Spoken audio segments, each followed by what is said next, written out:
আসসালামু আলাইকুম জিএসএম ভাইরা, আমার হাতে এই মুহূর্তে একটি ফোন দেখতে পাচ্ছেন। এটা হচ্ছে D54 প্লাস। তো এই ফোনটার যে প্রবলেম এর আগে আমার কাছে কোনো ফোন আসেনি। এর আগে এইরকম সমস্যাওয়ালা কোনো ফোন আমার কাছে আসেনি। তো আমি প্রতিনিয়তই চেষ্টা করছি ওই রকমই কিছু ভিডিও শেয়ার করার, যেগুলো আমি নতুন নতুন শিখছি বা যেগুলো থেকে আমি নতুন কিছু শিখছি সেগুলো আপনাদেরকে শেয়ার করা। তো সেই ধরুন আজকের যে ভিডিও এইটা দেখুন। এই ফোনটাতে ব্যাটারি লো অ্যান্ড শাটডাউন এই যে প্রবলেমটা দেখাচ্ছে দেখিয়ে দেন ফোনটা বন্ধ হয়ে যাচ্ছে। তো এইটারকে ভিডিওতে নিয়ে আসার যে মেইন কারণ সেটা হইলো যে এই ফোনটা আপনারা বলতে পারেন যে এটার ব্যাটারিতে চার্জ নাই, সেজন্যে এই ফোনটা এরকমভাবে বন্ধ হয়ে যাচ্ছে। তো আসলে সেটা নয়, আমি আপনাদেরকে দেখাচ্ছি। আমিও প্রথমে ধারণা করেছিলাম যে এটার হয়তো ব্যাটারিতে সমস্যা, ব্যাটারিতে চার্জ নাই, চার্জ দিলে হয়ে যাবে। তো আমি কাস্টমারের কথা প্রথমে শুনি। কাস্টমার হচ্ছে আমার কাছে এই ব্যাটারিটা নিয়ে আসে। তো এই ব্যাটারি অবস্থায় নিয়ে আসে, এই ব্যাটারিতে যখন আমি অন করি তখন এই সমস্যাটা দেখায়। তো এটা নিয়ে আসে, দেন আমি হচ্ছে একটা নতুন ব্যাটারি লাগাই। দেখুন এই ব্যাটারিটা কিন্তু আমি নতুন দিয়েছি, জাস্ট নতুন লাগিয়েছি। লাগিয়ে যখন দেখছি যে এই ব্যাটারিটা দিয়ে হচ্ছে না, তো এই ব্যাটারি লাগানোর আগেও কিন্তু আমি অন্য আরেকটা ব্যাটারি লাগিয়েছিলাম, ওই ব্যাটারি দিয়েও ফোনটা এইরকম দেখাচ্ছিল। দেন আমি বুঝে গেলাম যে এটা ফোনটাতেই প্রবলেম আছে। তো এইরকম প্রবলেম আসলে আমরা কিভাবে সমাধান করব সেটাই দেখব আজকের ভিডিওতে। তো চলুন প্রথমে আমরা স্টেপ বাই স্টেপ কাজ করি। তো প্রথমে আমি যেটা করব, ফোনটার শর্টিং আছে কিনা সেটা চেক করব, যেহেতু আমি ব্যাটারি চেঞ্জ করেছি। তো আমি আপনাদের মনের যে কনফিউশন সেটা দূর করার জন্য আমি প্রথমে এই ব্যাটারিটাকে অন্য যে কোনো একটা ফোনে লাগিয়ে আপনাদেরকে দেখাই যে ফোনটাতে ব্যাটারিটাতে আসলেই চার্জ আছে কিনা, অথবা আমি মাল্টিমিটার দিয়ে দেখলেও কিন্তু আপনারা বুঝতে পারবেন। যাই হোক, আমি মাল্টিমিটারে না গিয়ে সরাসরি হচ্ছে এটাকে আমি একটা অন্য একটা ফোনে লাগিয়ে দেখাবো যে এই ব্যাটারিটাতে আসলেই চার্জ আছে কিনা ফোনটা চালু করার মতো। তার জন্য আমি, তো বন্ধুরা দেখতে পাচ্ছেন আমি ফোনটাকে এখানে রেখে দিলাম। আমার ভিডিও করার যে ফোনটা সেটা রেখে দেওয়ার পর আমি এই যে আরেকটা ফোন নিয়ে নিলাম। এই ফোনটাতে আমি এই ব্যাটারিটাকে দেখাবো যে এই ব্যাটারিটাতে চার্জ আছে কি না। এটা চেক করার জন্য আমি ব্যাটারিটা এই ফোনটাতে লাগাবো। তো বন্ধুরা লক্ষ্য করুন এই ফোনটা কিন্তু চালু হচ্ছে। তো দেখি আমরা যে শাটডাউন প্রবলেমটা ছিল সেটা দেখাচ্ছে কিনা। তো একটু লক্ষ্য করুন বন্ধুরা, এখানে এখানে কিন্তু অর্ধেকের বেশি চার্জ আছে, অর্থাৎ এখানে খুঁটি অনুযায়ী যদি হিসাব করি 1 2 3 4 খুঁটি মানে চার্জ 4 খুঁটি পর্যন্ত দেখাচ্ছে। আর ওইটাতে যখন লাগাচ্ছি, আমি ব্যাটারিটা আবারও লাগিয়ে দেখাই আপনাদেরকে।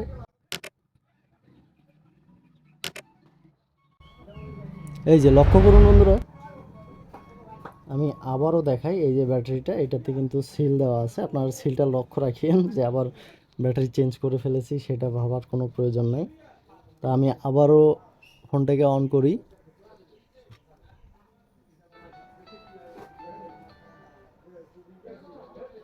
এই যে দেখুন ব্যাটারি লো অ্যান্ড শাটডাউন, দেখতেই পাচ্ছেন এই লেখাটা দেখিয়ে ফোনটা কিন্তু বন্ধ হয়ে গিয়েছে। আর আমি যখন সেম ব্যাটারিটা এইটাতে লাগাচ্ছি তখন কিন্তু 3 বা 4 খুঁটির উপরে চার্জ দেখাচ্ছে। শুরু করি। তো বন্ধুরা ভিডিওগুলো কিছুটা লং হয়ে যায়, আমি জানি আমার ভিডিওগুলো মোটামুটি লং হয়ে যায়। তবুও আমি আপনাদেরকে রিকোয়েস্ট করি যে আমি আসলে কাজগুলো যেভাবে শিখি বা যেভাবে করি পুরোটাই আপনাদেরকে তো আমরা দেখানোর চেষ্টা করি। স্ক্রুগুলো খুলে নিয়েছি। প্রথম স্টেপে আমরা এটাকে মাল্টিমিটার দিয়ে চেক করব যে আমাদের ফোনটা কোনো রকম শর্টিং আছে কিনা। তার জন্য আমি মাল্টিমিটারটাকে ডায়োড রেঞ্জে নিয়ে নিলাম, দেখতেই পাচ্ছেন। ডায়োড রেঞ্জে নিয়ে আমরা ব্যাটারি কানেক্টরে চেক করব যে আমাদের ফোনটাতে কোনো রকম শর্টিং আছে কিনা। আমরা শর্টটা চেক করার জন্য ফোনটাকে ডায়োড রেঞ্জে নিয়ে নিলাম। ডায়োড রেঞ্জে নেওয়ার পর এটা হচ্ছে নেগেটিভ পজিটিভ, এটাকে আমরা কমনভাবে ধরবো, মানে নেগেটিভটাকে নেগেটিভে, পজিটিভটাকে পজিটিভে। তো দেখুন নেগেটিভটা নেগেটিভে, পজিটিভটা পজিটিভে ধরার পর কিন্তু কোনো রকম শর্টিং পাইনি। এবার ঘুরিয়ে ধরে দেখি। তো এখানে আমরা 350 থেকে 900 পর্যন্ত মান পাবো ব্যাটারি কানেক্টরে উল্টো করে ধরলে। আচ্ছা,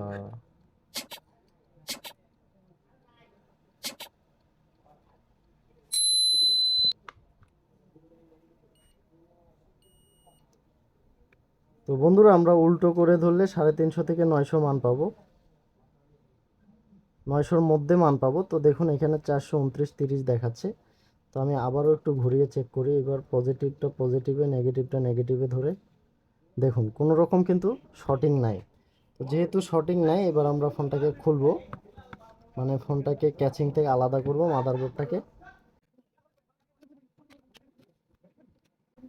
আলাদা করার পর একটু লক্ষ্য করুন বন্ধুরা, এখানে আমরা কিছুটা হালকা কিছু কার্বন দেখতে পাচ্ছি। কার্বন এইখানে ব্যাটারি কানেক্টরের পাশে, প্লাস হচ্ছে এই যে চার্জিং আইসির পাশে কিছুটা কার্বন দেখতে পাচ্ছি।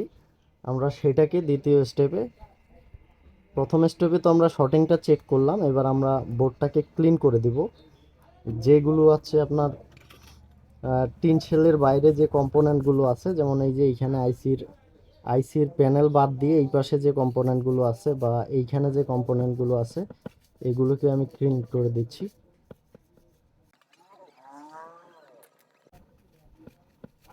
তো ক্লিন করে দেওয়ার পর আমরা ফোনটাতে, বডিটাতে বসাবো না, বডিটাতে না বসিয়ে জাস্ট দেখবো যে শর্টিংটা কি বলে, যে আমাদের সমস্যাটা ছিল সেটা গিয়েছে কিনা সেটা আরেকবার চেক করব বডিতে সেটিং না করে।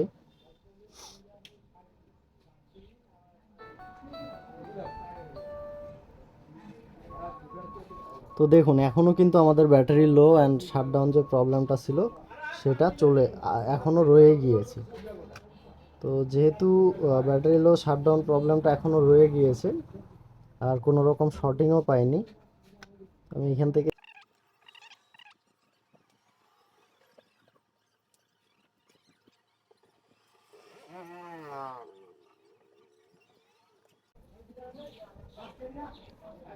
তো বন্ধুরা এইবার আমি যেটা করব, দেখুন এইখানে হচ্ছে ব্যাটারি কানেক্টরের পাশে এই যে R200 একটা রেজিস্টর দেওয়া আছে, এই রেজিস্টর এবং এই চার্জের আইসি, এই দুইটাকে আমি পেস্ট দিয়ে একটু রিহট করে দেব। এই দুইটা কম্পোনেন্টকে আমি একটু পেস্ট দিয়ে ভালো করে রিহট করে দেব, বা আইসিগুলোকে একটু নাড়িয়ে দেওয়ার চেষ্টা করব।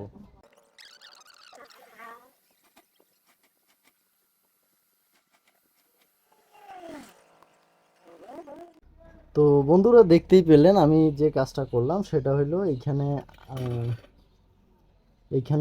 R200 যে রেজিস্টর, এই রেজিস্টর প্লাস এই যে চার্জিং আইসি, এই দুইটাকে আমি উঠালাম, উঠিয়ে দেন হচ্ছে ভালো করে এখানে রিহট করে আবার বসিয়ে দিই। তো এইবার আমি আবারও চালু করে দেখি কি অবস্থা।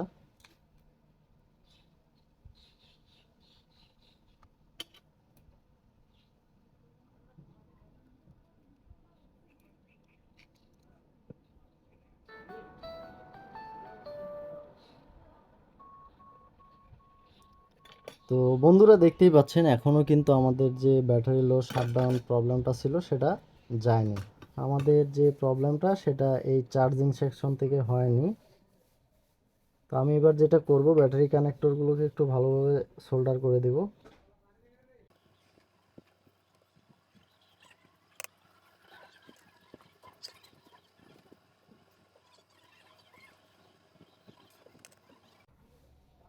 তো আমি একটু ব্যাটারি কানেক্টরগুলোকে ভালো করে সোল্ডার করে নিয়েছি। এবার লাস্ট আরেকবার চেক করে নেই যে আমাদের প্রবলেমটা গিয়েছে কিনা।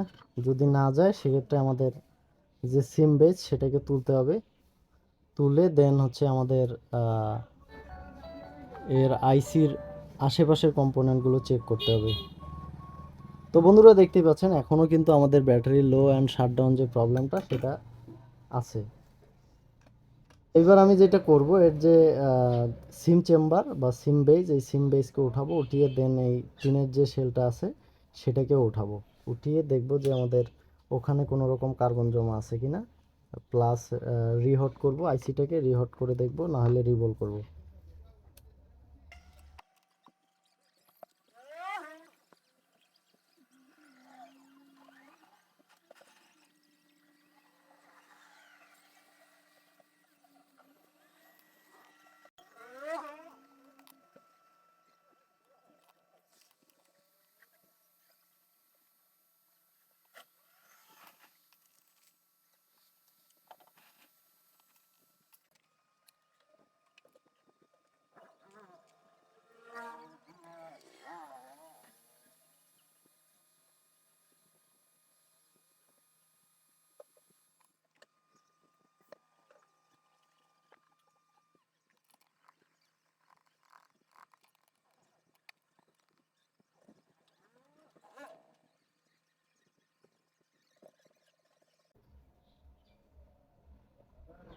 তো বন্ধুরা, আমি একদম আইসিটাকে রিহট করে দেখলাম, রিহট করে দিলাম, রিহট করে দিয়ে দেন দেখুন এখনও কিন্তু রিহট করে দিয়ে চালু করার পরেও কিন্তু ব্যাটারি লো শাটডাউন প্রবলেমটা রয়েই গিয়েছে।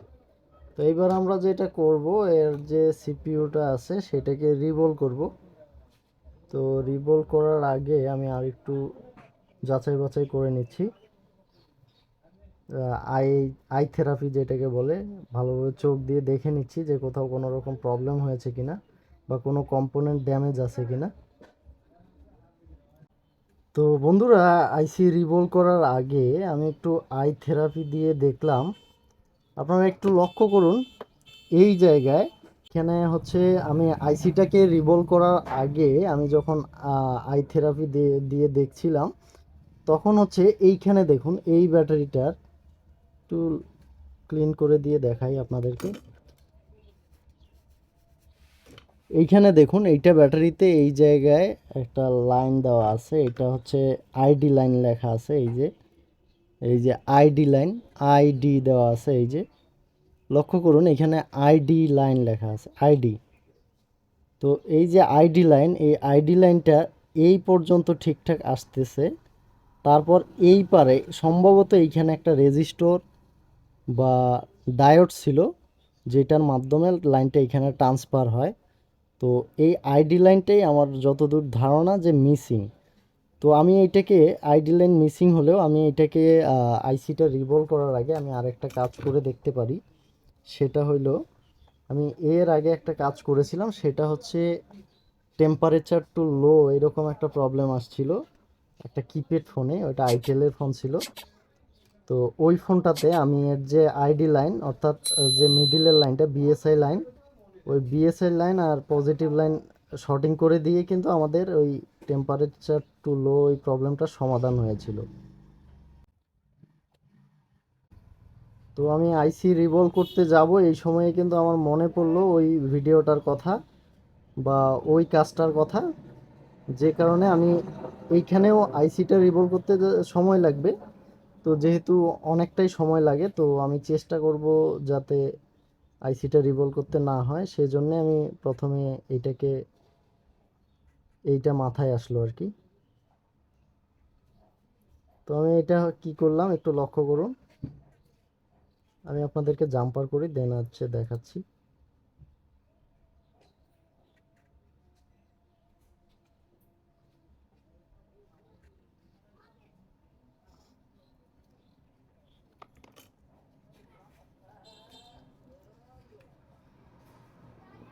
তো বন্ধুরা একটু জাম্পার ওয়্যারটা লক্ষ্য করুন, বন্ধুরা হচ্ছে এর যে মিডিলের লাইনটা, মিডিলের লাইন প্লাস পজিটিভ লাইন এই দুইটাকে আমি জাম্পার করেছি।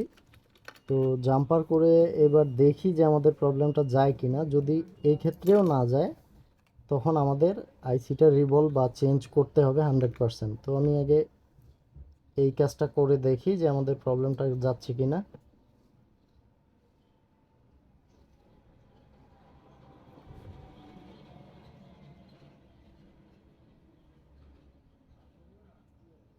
তো দেখতেই পাচ্ছেন আমাদের কিন্তু সমস্যাটার সমাধান হয়ে গিয়েছে। এই যে দেখুন, আগে ব্যাটারি লো শাটডাউন দেখাচ্ছিল, এইখানে দেখুন এবার চার্জ মানে অর্ধেকের চেয়ে একটু কম দেখাচ্ছে, অর্থাৎ 2-3 ফুটি চার্জ এরকম দেখাচ্ছে। তো এই যে ব্যাটারিটা আমি দেখুন এখানে কিন্তু ব্যাটারিটা চেঞ্জ করিনি। যদি এইরকম কারো সন্দেহ আসে, এইরকম যদি কারো সন্দেহ আসে যে ব্যাটারি হয়তো চেঞ্জ করে নিয়েছে, তো এরকম যদি সন্দেহ আসে তো আপনারা ভিডিওটা টেনে প্রথমে নিয়ে দেখতে পারেন যে এইখানে ব্যাটারির যে সিল নাম্বারটা সেটা কত ছিল। তো আমি আরেকবার আপনাদেরকে দেখাই যে আমাদের সমস্যাটা সত্যিকার অর্থে সমাধান হয়েছে কিনা।